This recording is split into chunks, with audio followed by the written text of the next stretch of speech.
Look at India.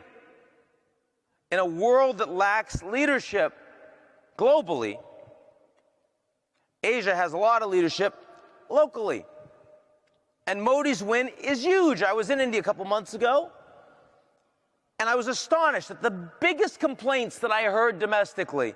I heard that Modi's traveling too much, spreading himself too thin, not able to follow up as much as people had hoped. I also heard that Arun Jaitley, who is the extremely competent Minister of Industry, Communication, Commerce, and like 3 other things, because the Modi's actually consolidated what had been a 70-person cabinet, is working so hard that he looks sick and that they're worried about his health.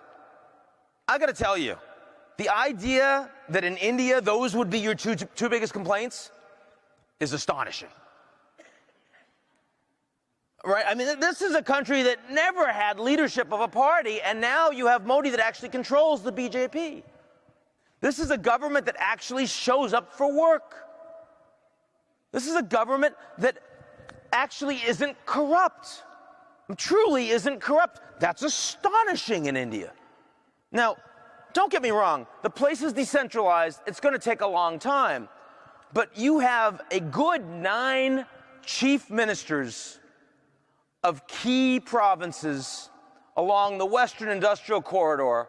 So it's Maharashtra, it's Modi's own historic Gujarat. You look at Hyderabad, you look at Bangalore, and these are places that are aligned with Modi, and they are implementing policy, and they are going to take off.